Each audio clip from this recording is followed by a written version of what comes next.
Test 5. Tuloy ba yung friendship ninyo, yung closeness ninyo? O yung relationship nyo?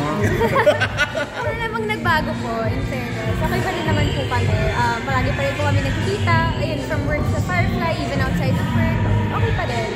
Pero syempre habang tumatagal, lalo kayong nagiging close, di ba? Yes, opo. Gaano naka-close? Ang close?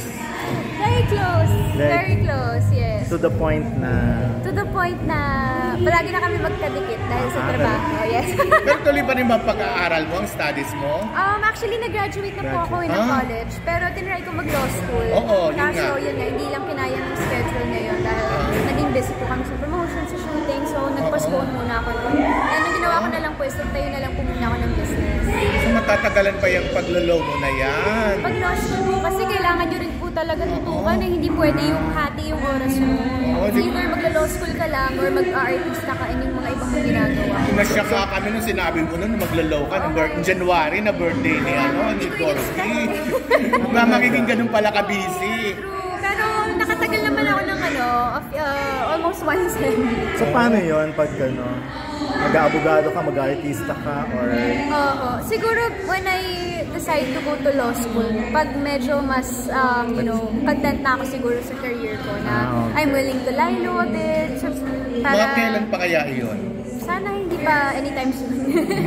Kasi career muna, showbiz muna. Kasi buong career ko po, nag-aaral ako nag-high school ako noon, nag-college ako noon. So ngayon lang po talaga ako na full 100% tutok sa showbiz. So sayang naman din po yung momentum ko ngayon na talaga natututukan ko po yung work ko. So gusto ko rin muna siya tutukan for now.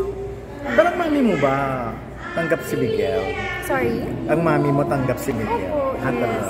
I mean, like, meron silang communication, nag-usap silang dalawa. Kasi pag dumadalaw din si Miguel sa bahay, nagbibigay ng mga gifts kay mami, ganyan. So, marunong manligaw. Oo, naniligaw siya. And open naman din na naniligaw siya sa amin. Dalawa ng nanay ko. Pati sa daddy ko na rin naniligaw siya.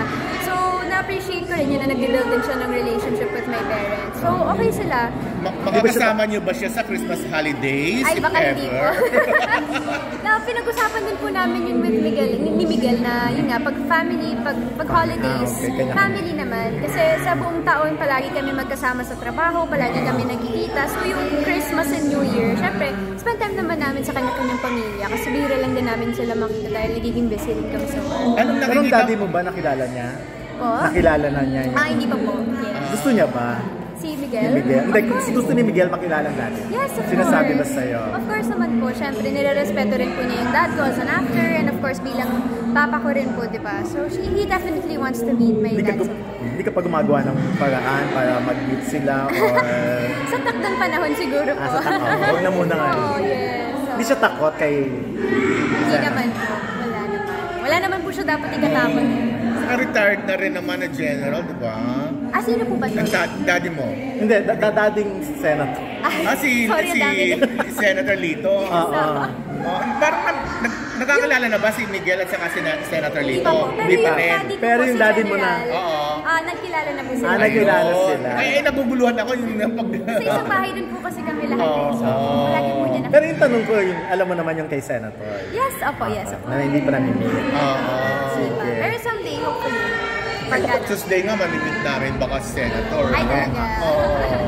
Pero may message ka. Ayan, bye!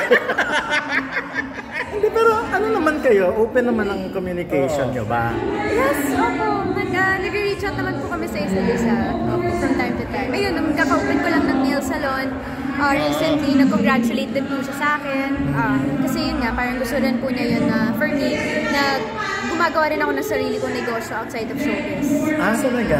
Kasi ngayon yung parang mga panahon marami na chismis naghihiwalay.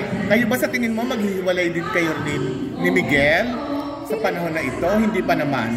Well, feeling ko hindi naman. And hindi ko naman din po siguro hinahanap na makisabay sa uso. Hindi ka makisabay sa uso. Yes. Thankfully, hindi ako sumasabay sa uso ngayon. Pero ano bang sikreto sa tingin mo para maging matatag pa yung relationship? Communication siguro. Communication and talagang kailangan honesty.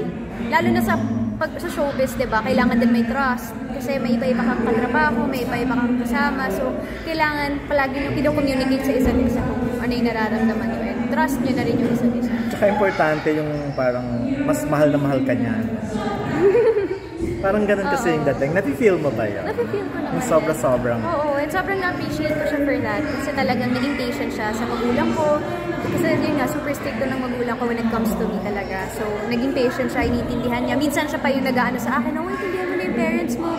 Pero isa rin ba nagustuhan mo sa kanya na parang napaka-conservative niya? Sorry? Napaka-conservative ni Si Miguel? Oo, yes. Okay. Natutuwa rin ako doon. Kasi ako din conservative din ako na tao.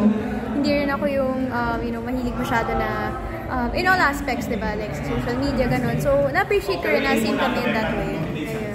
May isang nagkakagusto sa'yo eh, pero baka hindi mo makilala. Yung kagabi si Dustin Yu. Dustin Yu? Isa sa mga sinabi niya na ikaw nga, ang question actually kung sino yung gustong ligawan sa showbiz. Ikaw yung binanggit. Sabi, parang hindi na pwede. Kilala mo siya, Sparkle? Yes, kilala ko siya. Parang hindi na pwede kasi may Miguel na sabi na, yun lang. Pero I'm flattered. Sana ma-meet ko rin siya someday.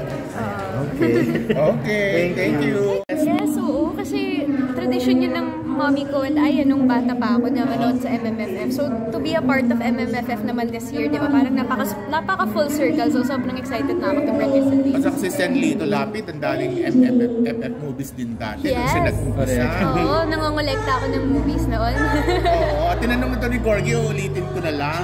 Nagkasalisi kayo ng birthday ni Sen, Bong Revilla. Actually, hindi po kami nagkita.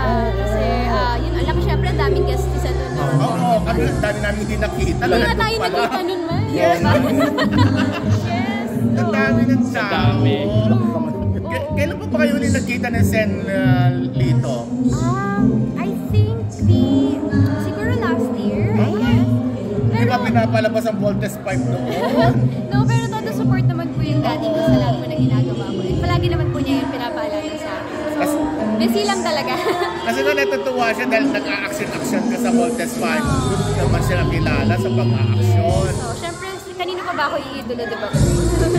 Ano naman ang role mo dito sa Firefly? Ang role ko po dito, si Erica. Isa po ako sasama kay Tonton or kay Ewan Mikael po sa journey niya. Challenging ba yung role mo or? Challenging siya in a sense na first movie ko kasi to. So, syempre iba yung actingan sa movie, iba naman yung actingan sa serye. Palagi akong serye. So, medyo nanibago ako nung una, pero syempre of course with the help of Direct Zig and sila Miguel din, talagang ginide nila ako sa kung paano ba talaga pag-movie ang ginagawa. Love team pa rin ba kayo ni Miguel dito sa movie? Actually, in a way, pero hindi rin kasi yun yung focus ng characters namin doon. Yes. So it's really more of Tonton's journey talaga. Pero subaybayan din nila kung ano yung magiging relation ng characters namin dalawa ni Miguel doon sa show. Ano pang mga next